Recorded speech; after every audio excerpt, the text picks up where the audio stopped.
Sebelum nonton, jangan lupa klik tombol subscribe dan loncengnya yore, biar nggak ketinggalan video terbaru. Matur nuwun. Yaitu golongan-golongan Islam kontemporer seperti Ikhwanul Muslimin, Hizbut Tahrir, dan pengikut-pengikut mereka. Ya. Di berbagai negeri banyak pengikut mereka, cuma namanya berbeda-beda. Mereka mengira Al-Jamaah itu adalah bikin organisasi. Bikin organisasi. Buat kelompok. Makanya kalau kita baca sebagian organisasi di negeri ini,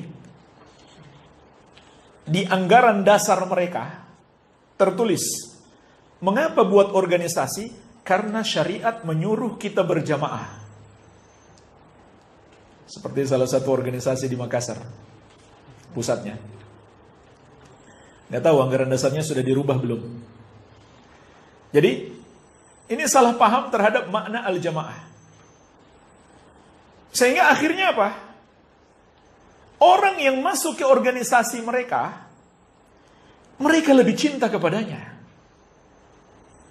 Bahkan walaupun orang itu memiliki pemahaman yang menyimpang, akidah yang sesat. Atau orang yang setuju dengan organisasi mereka, walaupun dia menyimpang, mereka lebih cinta kepadanya.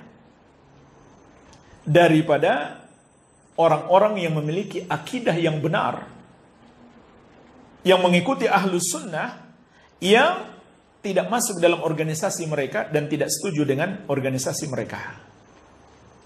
Jadi, gara-gara salah paham makna al-jamaah, kemudian muncul kesalahpahaman berikutnya.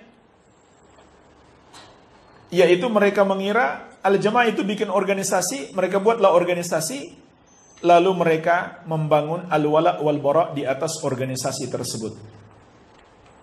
Maka rusak al-wala' wal-bara'nya. Bukan semata-mata karena Islam, bukan semata-mata karena Allah, tapi karena kelompok atau jamaah mereka atau organisasi mereka. Ada lagi yang lebih parah. Seperti sebuah kelompok yang pusatnya di Kediri. Itu lebih parah lagi.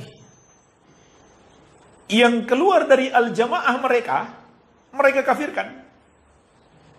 Mereka anggap kafir. Dan kalau ada orang tuanya masih di jamaah itu, masih di organisasi itu, kemudian anaknya keluar, atau menantunya keluar, anaknya disuruh cerai.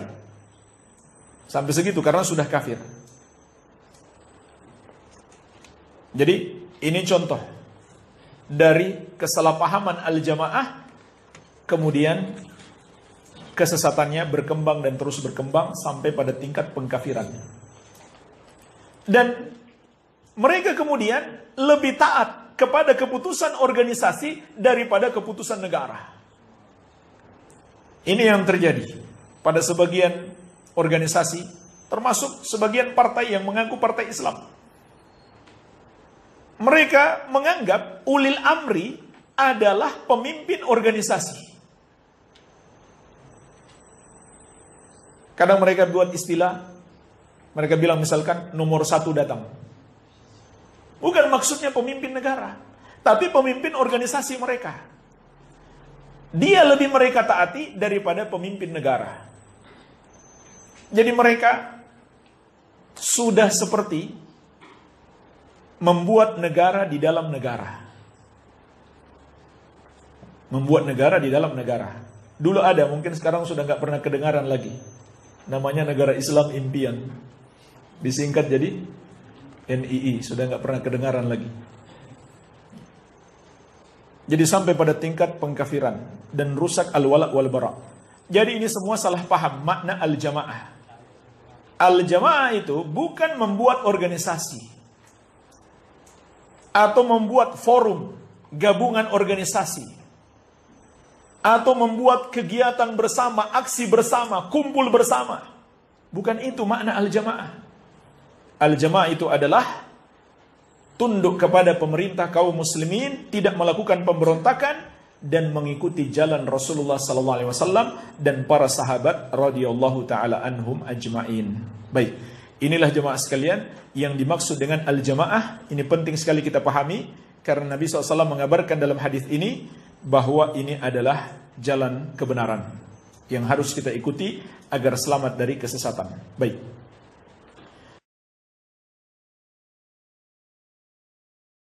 Inna Allah wa malaikatahu yusalluna